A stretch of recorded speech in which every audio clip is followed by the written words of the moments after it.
Hello, my name is Steve. And I'm David. And you're listening to Anime Plus. In today's episode, we are talking about the final OAV for Mobile Suit Gundam Unicorn. Take it away, David. The plot thickens, and the spiral down to finding Laplace's box has been initiated. 3 major parties assemble for the final showdown. There's the Nail Argama with the heroes. There's the mysterious Neo-Zeon fleet led by Frontal. And then there is the Vist Foundation / Federation observers, if you will, preparing to try to seal Laplace's box forever.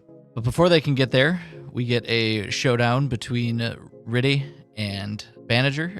The battle very quickly turns into another Banager trying to snap Riddy out of it session, to which, after making Riddy lose his leg, his Gundam leg, his mobile suit leg, he finally stops long enough for the Nail Argama to try to talk him off a ledge, if you will. We then get the Neo-Zeon interfering and fighting with the forces of the Nail Argama, to which Merida climbs into a refurbished Kshatriya.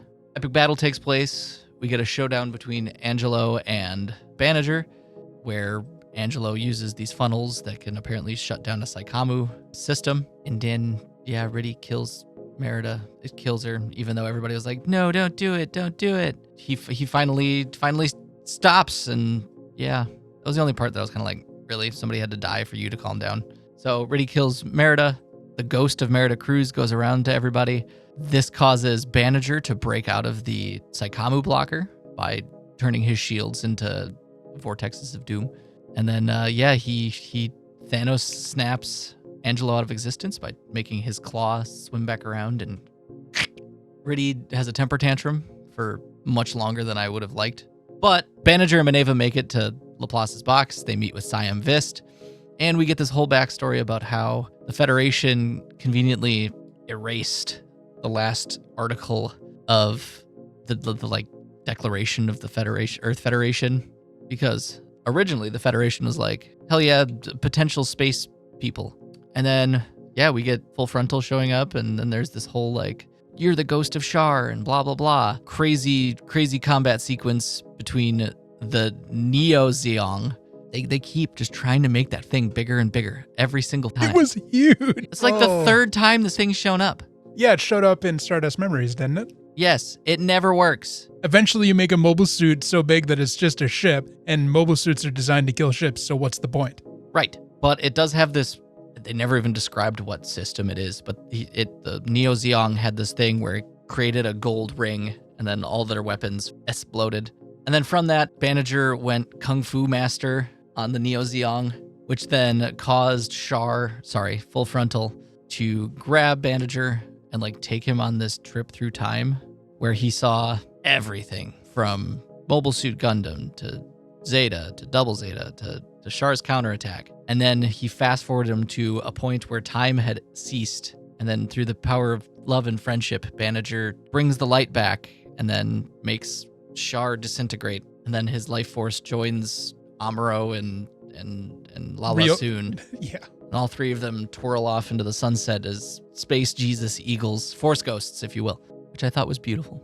The 3 of them together in eternity. But he's not really Char. It's the spirit of Char. They didn't explain why Full Frontal is. Where he comes from. Yeah, he's a clone of Char. Nah, kind of. He's kind of like the afterbirth of the goo that Char and Amuro became at the end of... They took his psyche out of the Saikamu system of the Sazabi. And then just kind of vat grew him like a chia pet. Yeah, Char. They didn't really explain any of that. Yeah, you had to look that up. Yeah. They might explain that in the movie. But anyway, Full Frontal gets defeated. Char joins Lala and Amuro and I don't know, whatever they do. New type heaven. New type heaven, yes. And then, meanwhile, while all of this is happening, Bright, the man, the myth, goes to where the Vist Foundation and Father Marquinus are about to do something to the Magellan. Whatever where Laplace's box was. The mega something. Oh, well, that's it was an M word. That's the name of the section of Industrial 7. Yeah. It's like the one component of Industrial 7 right. that it's housed in. Yeah. They were trying to figure out what to do with that. Meanwhile, Bright is just like, shit's going down. We're actually going to infiltrate into this. And by infiltrate, he just means guns a-blazing. And it was funny when Londo Bell comes in, they're just like, "We are Londo Bell. Put down your weapons. We are coming for inspection."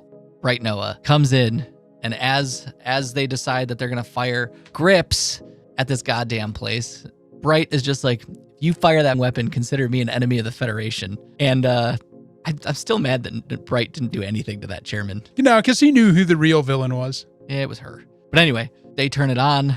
Riddy, who helped Banager fight Full Frontal, but totally is not in tune with his Banshee yet, got his ass kicked.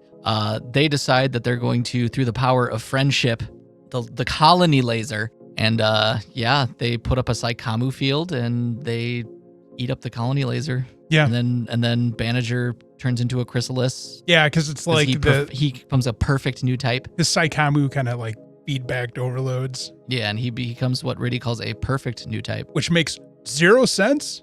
So a perfect new type is something that just merges into the soup of its mobile suit and then ceases to be an individual? Yes, maybe. That seems like a terrible design flaw. Seems like a terrible goal to try to achieve.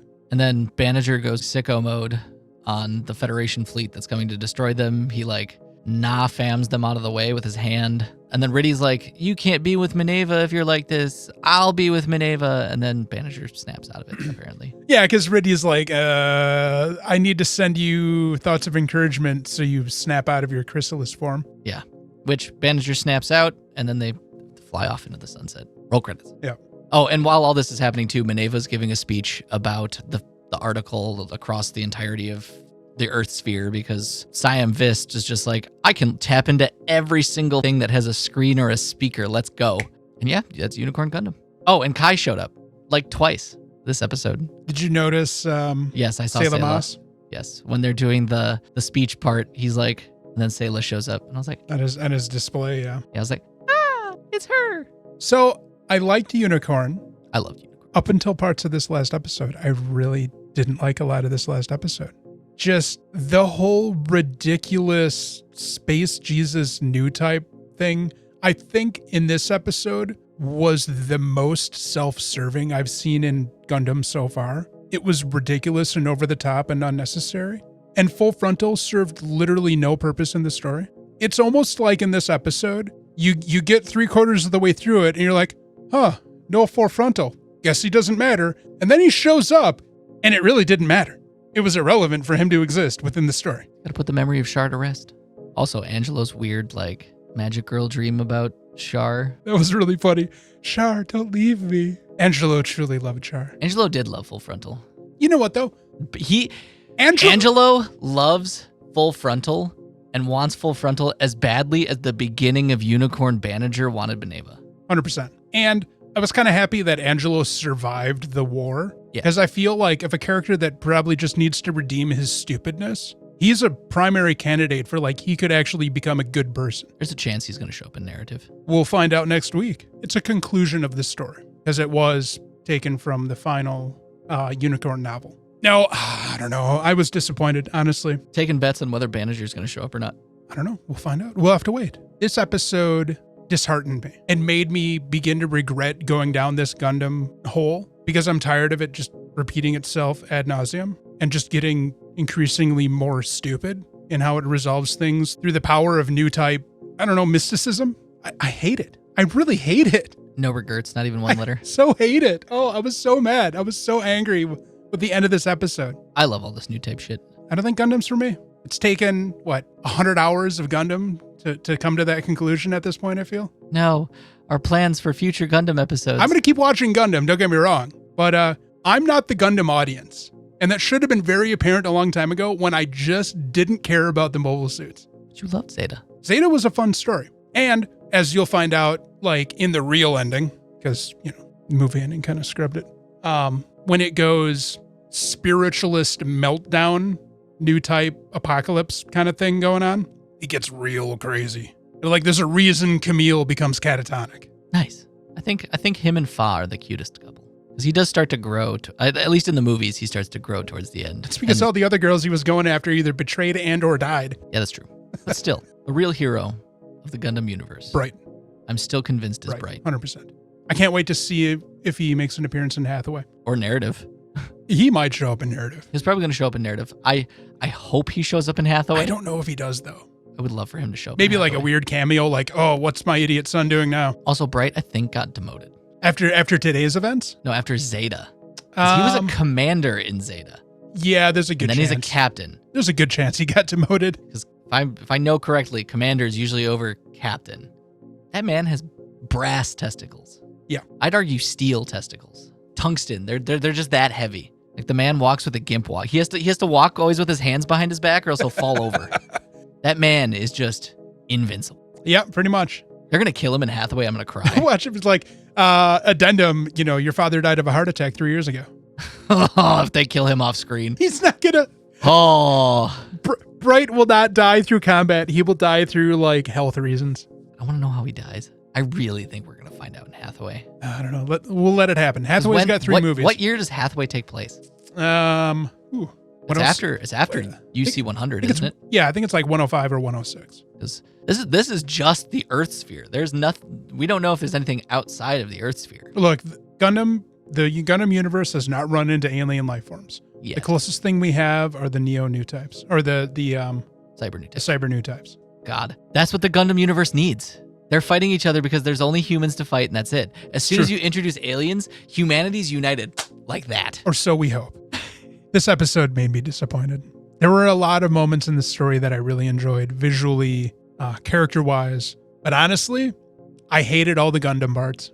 Not gonna lie. I'm glad that Laplace's Box was a tangible thing. I was very satisfied with what Laplace's Box was. I'm like, cool. I'm on board with this concept. And that is a realistic thing. Yeah. Having just it be a cover-up of like a political document, I was like, no, that was good job, Gundam. That was super satisfying. I was not upset by that. That made me really happy that it was legitimately just they erased some words off of Charter. Words that are huge, realistically super important things. That was awesome. Yep. I'm glad it wasn't just a nothing burger. The power of friendship. I mean, you win through the power of friendship in this damn show, in this damn universe. Well, I mean, yes. Not the power of friendship, the power of space wizardry at the root, truly being about people connecting with each other at a more fundamental and tangible level. I mean, that's all that new type is the ability for people to understand other people without verbal communication or physical signs.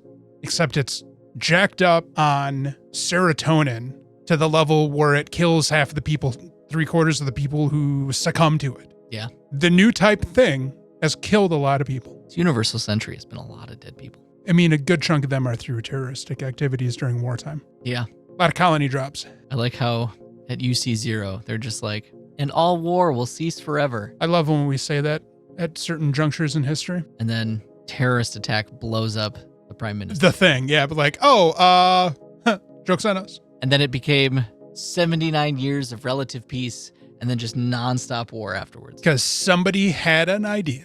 All right. Well, thanks for listening and putting up with me whining and being actually legit disappointed with this last episode. Thanks for listening and me being actually genuinely happy with the ending of this episode.